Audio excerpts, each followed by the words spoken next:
शिमला के तमाम सदस्यों की ओर से हर साल की भांति इस साल भी आपका स्वागत करता हूं। जैसा कि आप जानते हैं कि हमारी एसोसिएशन 1955 से लगातार कार्यरत है, शिमला में भी और शिमला के बाहर भी।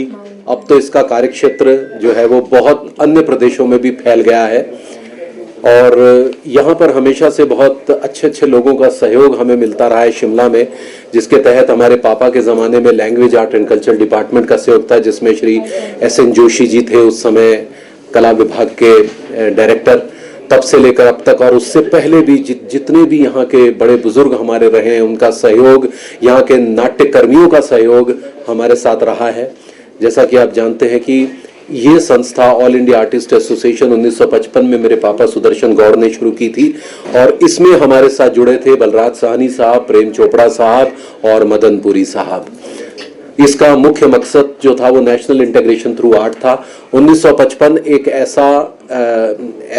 ऐसे वर्ष थे जबकि भारत नया नया आज़ाद हुआ था और बहुत सारे कुछ कॉन्फ्लिक्ट्स थे समाज में, बहुत सारे अंतर्द्वंद थे, जिसके तहत ये ज़रूरत महसूस की गई कि हम किसी तरह से कलात्मक, जो कला से जुड़े हुए लोग हैं, उनको हम एक साथ लेकर आए, क्योंकि कला एक ऐसा क्षेत्र है जहाँ पर कोई धर्म जात की लड़ाई नहीं होती, कलाकार का कोई धर्म नहीं होता। भरत मुनि ने अपने नाट्य शास्त्र में लिखा है कि हम जो है वो नटगांव के लोग हैं। हमारा एक गांव है जिस गांव के कोई बहुत ऐसे रीति रिवाज नहीं है, हम मोहब्बत करने वाले लोग हैं, इसीलिए हम जो है एकता के सूत्र में बहुत आसानी से बंध सकते हैं, क्योंकि हमारी जो नियमावली है वो बहुत कठोर नहीं है। हम अगर किसी धर्म को भी मानते हैं तो वो है हमारा नाट्य धर्म। और आपको शायद ये पता ही होगा, जो कि जैसा कि हमने राष्ट्रीय नाट्य विद्यालय में पढ़ा है कि 4 धर्मों के अलावा एक 5वां वेद, 4 वेदों के अलावा 5वां वेद जो है वो नाट्य शास्त्र है। तो इसी चीजों को मद्देनजर रखते हुए बलराज जी, क्योंकि वो इप्टा से थे, इंडियन पीपल थिएटर एसोसिएशन से थे, उन्होंने जो है ये मुहिम चलाई कि गौर साहब हम ऐसा करते हैं कि शिमला में एक नाट्य प्रतियोगिता का आरंभ करते हैं। ये पहले नृत्य प्रतियोगिता नहीं थी, नाट्य प्रतियोगिता थी, जिसमें हम तमाम कलाकारों को यहाँ बुलाएंगे और फिर एक ऐसा चमत्कार होगा जिसमें बहुत सारे नाट्य दल जुड़ेंगे और हम कला के माध्यम से राष्ट्रीय एकता का प्रचार प्रसार करेंगे। तब से जो है हमारा एक मोटो रहा है, नेशनल इंटीग्रेशन थ्रू आर्ट, कला के माध्यम से राष्ट्रीय एकता। तो जब यहाँ पर नाट्य दल आए तो बहुत सारे ऐसे दल आए जिसमें सभी धर्मों के लोग थे।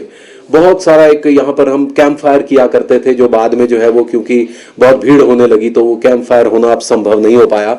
अदरवाइज हजारों की तादाद में कलाकार गेटी थिएटर के सामने जो एरिया खाली है वहां पर हम लोग जुड़ते थे और वहां पर गोष्ठियां हुआ करती थी, कला के विषय में बातें किया करते थे।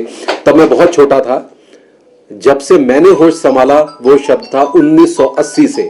1980 से जो है हमने जो है इस क्षेत्र को मैं प्रवेश किया। मेरी जब आंख खुली तो मैंने देखा कि ये प्रतियोगिता जो है वो धीरे धीरे एक बड़ी होती जा रही है और हमने एमेचर थिएटर मूवमेंट को प्रोत्साहन देना शुरू किया, क्योंकि इस हिंदुस्तान में अगर कला को जिंदा रखा है तो वो शौकिया रंगमंच करने वाले लोगों ने रखा है, प्रोफेशनल्स ने नहीं रखा है। हम भले ही प्रोफेशनल कलाकार हैं लेकिन हमने कला को जिंदा नहीं रखा, कला को जिंदा रखा है यहाँ के लोगों ने जो लगातार रंगमंच कर रहे हैं, या वो कलाकार जो यहाँ पर आएंगे।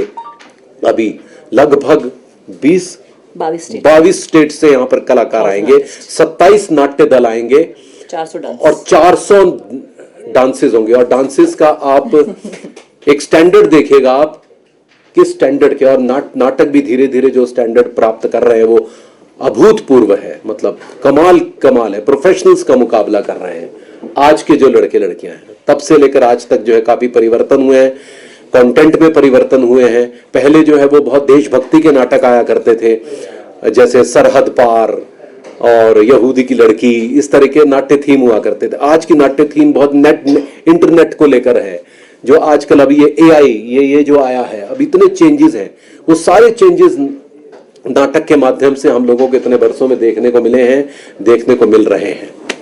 तो ये हमारी प्रतियोगिता 6 तारीख से लेकर शुरू हो रही है 10 तारीख तक, और 11 तारीख को हम एक फेस्टिवल कर रहे हैं। ये एक नया प्रयास है जिसमें ये हमने पहली बार ये ऐड किया है।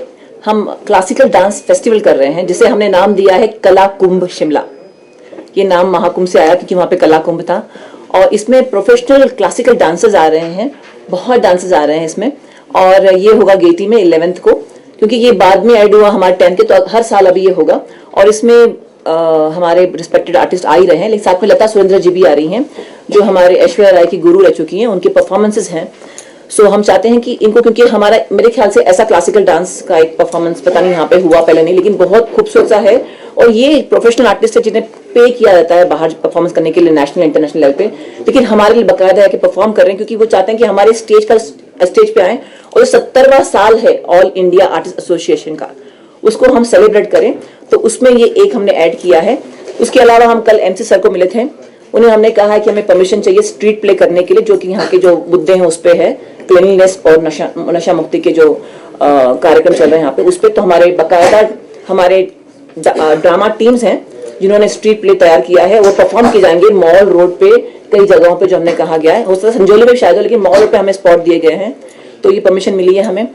और उसके अलावा एक बात जो हमने की, पहली बार हम चाह रहे थे कि हमारा एक कार्निवल निकले हमारे आर्टिस्ट का, एक कल्चरल परेड कहा जाए, तो उसके लिए उन्होंने हमें एप्लीकेशन कहा है देने के लिए।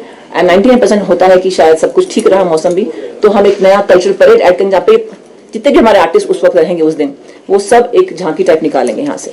This is addition.